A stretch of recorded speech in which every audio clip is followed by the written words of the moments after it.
So if there's one thing I've been hyping pretty much from the first day you get here, it's that don't just take courses. That Purdue University is a Research One university. We have going on behind the doors research that you might read about tomorrow. In fact, the research you read about tomorrow is going on right now, and you as an undergraduate have a golden chance to participate in that research. And that's so important because when you go out in the job world or apply to a graduate school or something, you're always looking for that one thing that kind of sets you apart, that makes you unique in the field of people who are looking about. On my desk, sometimes I'll get 100 different psych applications for people wanting to come here for graduate school. And when I'm looking through them, the one thing that pops out is, oh, they've had some kind of research experience. Because when you're thinking that through, you're thinking, I want a graduate student who knows how to do research. I want a graduate student who can do the kinds of things that I'm going to expect them to do. And how could you tell unless they've already done it in the form of the Research-Focused Honors Program? The other reason why that's the Research-Focused Honors Program is particularly good is it is kind of like a capstone experience. We don't have a capstone experience for all our majors. Sometimes you could get through with just taking courses. But here again, at Research-Focused Honors, it's a chance to do your own research, to get your own work done, and to actually be published. We've had some people in the Research-Focused Honors whose work has appeared in national journals and publications, and they just do great. And it's one of those things. Of course you can come work with me in graduate school because you've already proven that you've done it. You're already working at the graduate level. So it's a terrific opportunity, and we're going to do everything we can to make sure you all can get in and do that. So I'm here to tell you a little bit about how the process works and a little bit more. Like I said, you're missing out. How many people here have done a Psych 390? It's a good experience. You might want to start there. So there are 3 steps to getting in the Research-Focused Honors Program. One of the first things, though, is identifying a mentor, somebody that will help you, that'll sort of step you through the road. Ideally, it should be somebody that does something you're interested in. There's an area that you like to do, but it doesn't have to be. Research in some ways is research, and the skills that you learn while doing research in one area, even if it's maybe not the ultimate one you want to be doing, you can still, hopefully, you can apply that elsewhere. And I'd say it'd be better to be in the program in an area of research that's maybe not your favorite than not be in the program. And so 390s are a chance to try out research. So those of you who are sophomores or freshmen, that's a good chance to get experience in research. The big difference, what's the difference in 390 between that and the Research-Focused Honors? Yeah. You're doing data collection and somebody else's research. Basically, the plan, the idea is already made, so you usually come in, if you're lucky, they tell you a little bit about what the research is about, you get to learn, you maybe read a few articles, but by and large, all the ideas are already done. You've done it, it's been done for you, so you're helping out with the data collection and the construction, but you're not there at that all-important moment when the idea for the research is first conceived. And that's something else that happens differently in Research-Focused Honors. You get a chance to come up with an idea for your own research that you can then do and see all the way from the light bulb going off in your head to the final presentation that you do at the Undergraduate Research Conference. So again, Psych 390, you work with a faculty member or graduate student on their ongoing research. It's offered by individual faculty each semester, including the summer, and the opportunities are posted online. In fact, there's a link to 390s. I'll show you. You can go there and find that. That's also a very good place to start when you're looking for mentors for the Research-Focused Honors. Because chances are good, if somebody's already supervising undergraduates as a 390, they're more than happy to supervise somebody as a Research-Focused Honors. Perhaps even your own 390 mentors would be interested in sponsoring you for the Research-Focused Honors. Any questions about 390? General. It's a good opportunity. There's usually about maybe 15, 16 posted each semester. They tend to be competitive, but I think people who want them can get them, which is good. Okay. So here we go. Research-Focused Honors. As I said, the big difference in this is an opportunity to do your own research project. You work one-on-one with a faculty sponsor, and in fact, you're going to see this next coming semester, you'll be working one-on-one mostly with your faculty sponsor and with me in a class that meets to help develop your own psychological research practical skills in research. How many people have heard of performance versus mastery goals? Not a quiz. So, okay, let me ask a different question. How many people think you're born smart? You're just born that way, you're smart the way it is? Okay. So you can become smart over time, right? Okay. How many people think you can become smart over time? Good, that's why you're here in college. This is good. That's called a mastery goal. You can become smarter over time. Now, and there also are performance goals, like, hey, how many people would be interested in getting an A? ending up college with a 4.0 GPA. That sounds good. Those are good things. They are very motivating things. You know, performance goal, you want to get an A, that's great. The problem is what happens to performance goals when you meet an obstacle. Because if you're used to getting A's all the time and you hit a struggling course where you're kind of a little scary, you might not want to take that really challenging course. And so that's why it's also good to have mastery goals. Where mastery goals are basically where you're trying to get better. The idea is whatever level you are now, that's great, but by the end of the Research Focused Honors Program, we want to get you to the next level. We want you to be performing at a much better, whatever level you are now, we want you at the next one as it goes on. And we'll work on that. We're going to work on aspects of research, how you learn to read about research and think about creating a hypothesis. We're going to critique our own research suggestions and projects. That's one of the most valuable things. It's kind of like an incubator for research ideas. You'll bring in and say, here's my idea for research, and you present it to your fellow class members and myself, and then we'll take it apart and say, well, here's maybe how it could be better. And that's really the process that startups go through. They're coming up with, you think is a great idea, and multiple people can help make it better. You'll help practice your presentation skills and doing pitches and things like that. But also, we're going to help practice your research skills and things like that. So the course, there's a course component that's working principally on mastery, helping you become a better researcher, a better presenter, a better writer, that kind of thing. And we work on those things. We also work a lot on, how many people are interested in getting into graduate school? Is that something that seems like, yeah, right. So we'll work on VITAs and GREs and things like that too, that also help, up your chances at getting into graduate school. Like I said, though, the best way to up your chances is to do research that somebody else is going to be interested in. So then when somebody's interested in getting into, say, developmental psychology at Iowa State just the other day, or University of Iowa, I said, hey, I know this person. They work in my lab. They're great. Take them. You'd be crazy not to take them. And they say, oh, George, okay, sure. This really works well. So there's that. And you'll get to present at the yearly Undergraduate Psychology Research Conference. So at the end of the year, in fact, at the end of this fall, you'll see the current group of research-focused honors people presenting their work. And I'll show you a couple pictures from that, too. It's a very exciting, fairly non-stress way to present your work. Other people then go on to present at other conferences. There's a national conference up in Chicago you can go present to and things like that. But the capstone experience of the Research Focused Honors Program is by this time next year, you'll be preparing your work for presentation at this undergraduate research conference. The prerequisites technically are junior status, junior status, and a 3.5 GPA in psychology, although that's negotiable if necessary. A 3.0 overall GPA means you can take it for honors credit too, those of you who are interested in the honors college. Again, all these things are negotiable, but the higher the GPA, the better. Obviously, it's good. Okay, so that's the program itself. Then there's some other specific questions. How many people have seen the Psychology Handbook online? Have you seen this yet? Did you know it's there? Here. Well, first let's see if we can find that. There we go. So if you, okay, how many people have seen the Psych website? Okay, there we go. Here we go, psych.purdue, here we go. So if you're on the Psych website, one day soon, any day now. Okay.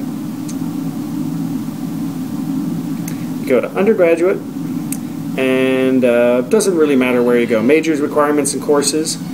Number of frequently asked questions. There's a link to the Undergraduate Handbook down here. See that? So if you click on the Undergraduate Handbook, you can download. And it's a complete sort of list of everything you could possibly ever want to know about psychology. And if you do load it, there's a PDF version. There's a PDF version you can print out, and then there's a version that works on the iPad that steps you through all sorts of different things. Like the department with an overview of the majors and requirements. Research-focused honors has its own, very own section that answers all sorts of questions. There's one on that picture. What the goal of the program is. As we say there, the program is designed to provide independent research opportunities to exceptional undergraduates, which you all are, who have a strong interest in research. And so it answers all the sort of frequently asked questions. I'm going to open up to questions in a second, but the handbook is also a good way to do that.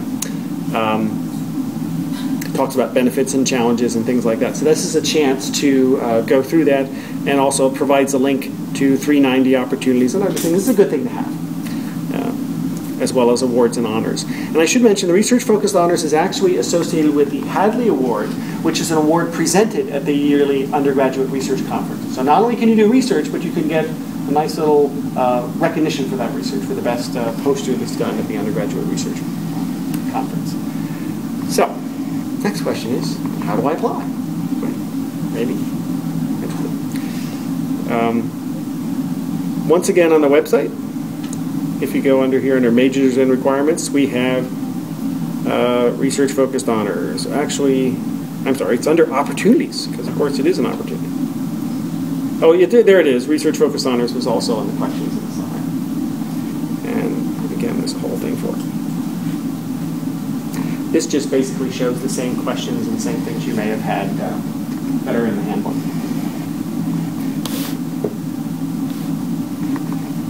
And about this time next Monday, we'll have a full-on application for you that'll be done. But the 3 steps of it are, you have to identify a mentor, somebody who you think can help you out, who will work through. You'll be working with your mentor. You'll probably meet weekly or maybe bi-weekly next semester to create and sort of refine your project, as well as meeting in the Research-Focused Honors class next semester. And then in your fall of your senior year, you're going to be working in class with me as well as working with your advisor to collect data and that kind of thing. And then in the end of your senior year, that's when you're presenting the data. Lots of benefits. I really think it's a chance. And notice these 390 positions, that's a good place to start for looking for mentors if you don't already have one. I mean, oh, what do these people do? They already have a 390. They'd probably be interested in Research-Focused Honors.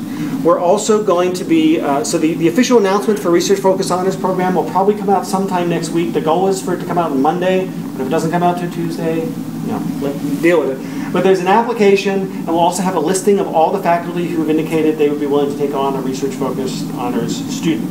So at that point, your job is to contact the faculty and say, hey, I'd be interested, you want to set up time to meet with those faculty, talk with them a little bit about your interests and their interests, and then see if that seems to be like a good fit. And then you fill out the application, which will be at the bottom of this page come Monday. Here's what it looks like, though. Here we go. So, as it says, eligible students must meet these prerequisites by the end of the fall semester. Junior standing, you've got to have credit for Psych 120, 201, and 203. Is that going to be an issue for you? The idea is you should have had 203 research methods and stats so you can be able to do your own research. It's kind of advanced now. And then ideally credit for 2 other 3-credit psych courses. Psychology index of at least 3.5, graduation index of 3.0, and recommended Psych 390 experience. Highly recommended, because then you'll know something more about research. And then what we do is we have a list in pre-registration. They're entered in the Psych 404 time, and the department committee around Thanksgiving basically sends a little letter that says, congratulations, you're in, or better luck next year. Not how it works. Mostly we try and get people in as it goes. As I said, the application deadline will be Friday, November 9th, so you have a good month to put this together. Yep? Can you apply it when you're still taking like 203? Oh, absolutely. Yeah. In fact, a lot of you will be taking some of those now. The idea is that you will have at least finished it by the time you start next semester. And we've even had a few people take 203 concurrent with the Research-Focused Honors. So like next semester, that's happened. It's not recommended, and it's kind of counts against you in the decisions of the committee, but it could be done. So most of this it's like they say in Pirates of the Caribbean. They're more like guidelines rather than strict rules. But yeah. I'm just interested in about how many people do apply to the program. It varies every year. I mean, we've had as many as 19 or 20, and then like a couple of years ago it was only 7.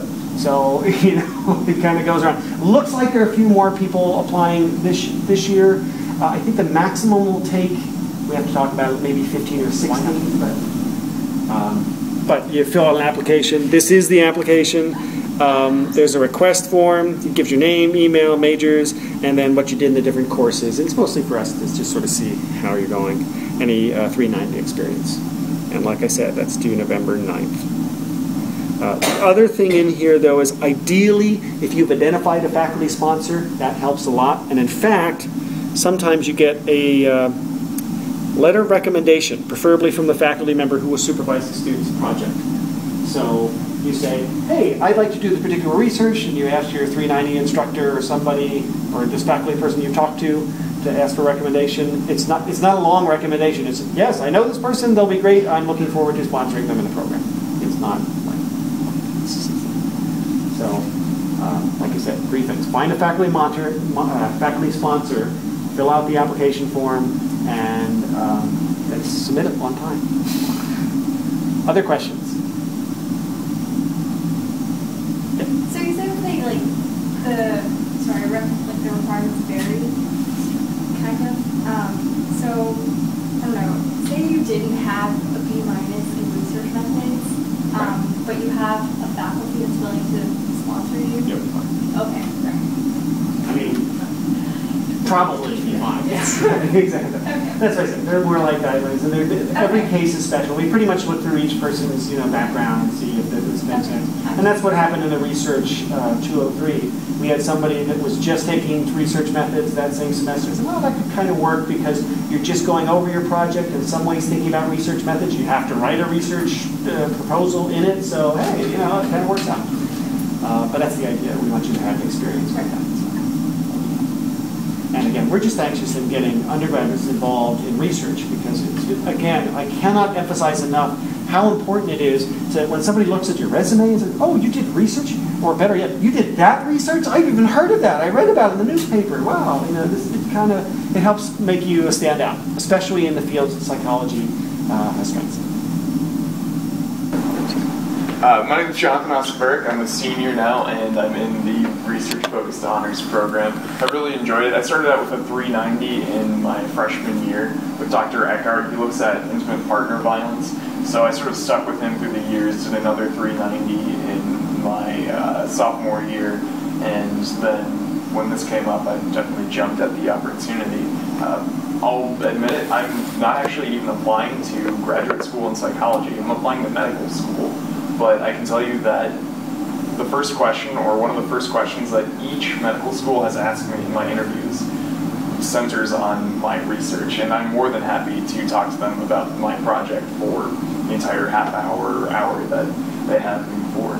So it's been a great experience, and I highly suggest that you all do it, no matter what you're going to go into. So what questions do you have for me? I could talk a little bit more about my project, the experience in general.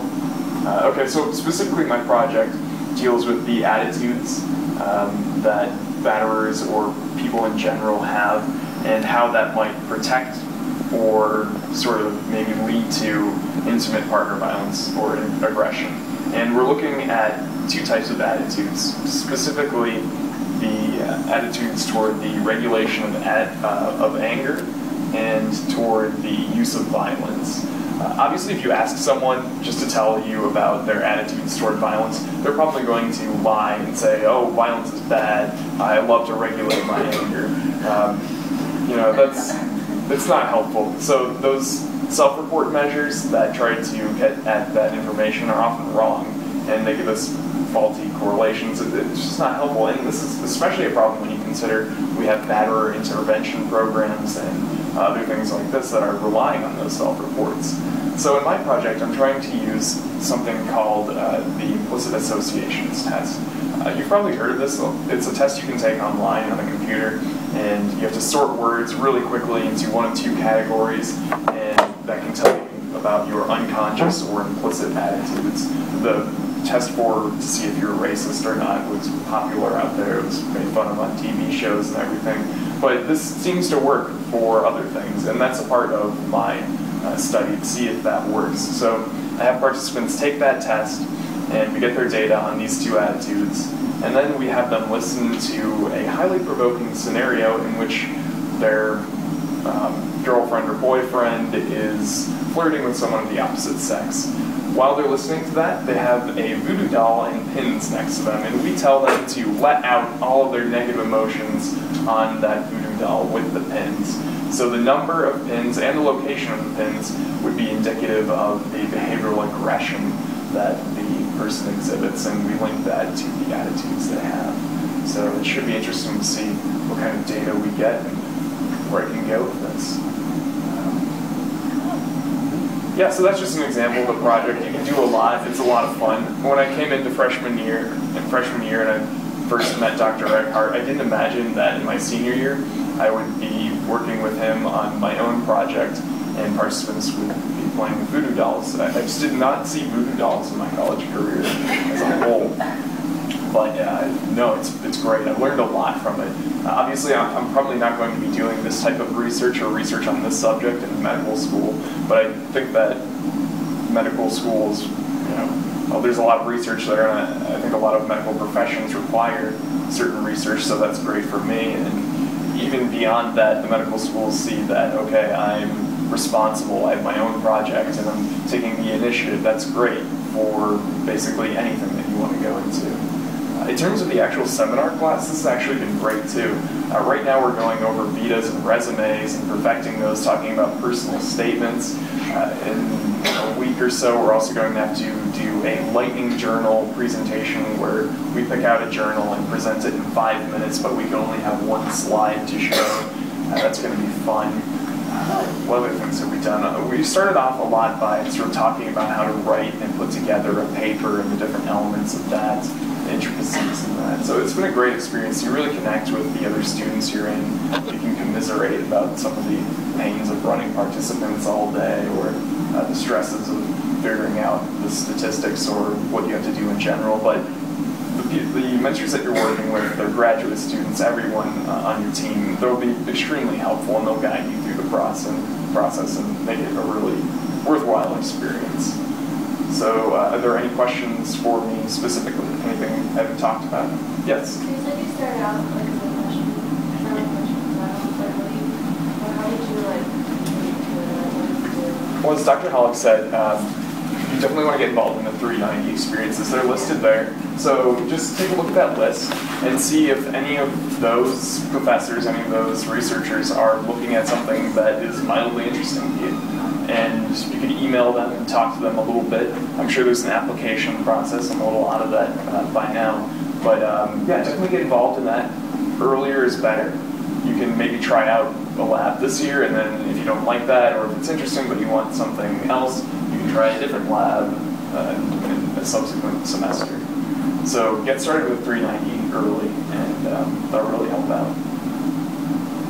And really, the 390s are what you make it. The more you get involved, the more you get out of it. So really push hard to do as much as you can and learn as much as you can. And what I was wondering, do you take other classes along with this, and like what's the time commitment and the time balance between your other classes and research? You definitely take other classes. I'm taking the usual load, but there is a time commitment, a fairly good time commitment. Once you start running participants and all of that, especially, that's a lot of time. So you're going to put a lot of focus into this program once you get started, definitely in your senior year. That's probably when it picks up heavily. But it's really worth it. I think about this program more than I think about my other classes. This is interesting. I feel personally invested in this. When a participant shows up, you'll feel disappointed. You won't say, oh, phew, I've got a little extra time now. You want this project to turn out, because this is really your work. It's your baby. What is the most interesting 390 class you have ever taken? The most interesting 390? Yeah. Probably when I was running participants on one of Dr. Eckhart's experiments having to do with ostracism and intimate partner violence. It was just fun to be involved in a study that used deception, and they had a cyberball experiment where you play against the computer, but the person thought it was two other people on an online network, and the two other people would never pass you the ball, and then that actually created anger, negative feelings that might make intimate partner violence more likely. So that was just fun to see that progress, and then see the data come in and sort of analyze that and change. Go ahead. So then I asked like every senior, now like building a resume except for grad school, like what are things you would have done differently, or that you recommend that we definitely do? Well, I did a lot, and sometimes I wish that I had focused a little bit more on certain things rather than others. So I think early on you need to decide what you're most interested in, what your goals are, and seek out experiences that would best for that. For example, if you want to go into graduate school in psychology, and if you want to do research as in the future as your profession, then research now and do everything involved with research. Pick up the journals and magazines in psychology and read those. Join, what's the cheaper one? Psych Club. What was that? Psych Club? The cheaper journal, the cheaper. APS? Yeah, APS. Join APS. It's like $35 for students or something, and you get a magazine and also or a journal and all sorts of good stuff. I mean, just get involved and do psych-hi and all of that. So just try to stay focused, have fun, and have a good time, but really stay focused on a couple key goals. Like if research is your key goal, then do 390s and get involved in that as much as you can. And say, I want to do this, I want to be a researcher in the future, so throw everything at me, or throw more at me, give me more tasks, let me get a peek at this. Does that make sense? Yeah. Okay. What other questions do we have? All right, well, I hope I see you guys at the Undergraduate Research Conference. I'll be able to show you my poster, hopefully with some good data. You never know.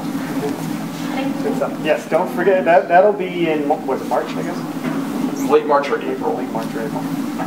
We may even know the time, but I'll tell you that. The other thing I want to say that's kind of a point, this is this shift in college that happens from going to courses and learning about stuff and actually doing the kinds of things that you're expected to do once you get outside of college. And I think that's a big shift, because a lot of us get in that, I know I did, I was a big student, I'm sure that's a surprise. When you come in, you take your notes, you do well in the test, and you think, oh, I'm great at this.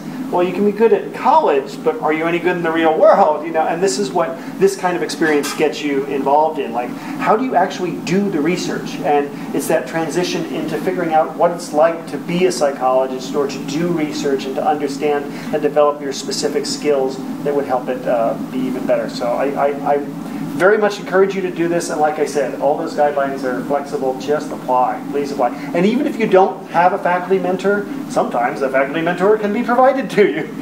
We had that happen. If you can't find somebody, or somebody's not doing quite the area of interest, you write down your particular areas of interest, and maybe we'll find somebody that can fit in. So, good stuff. So keep your eyes out for the application on Monday or Tuesday, and we all set.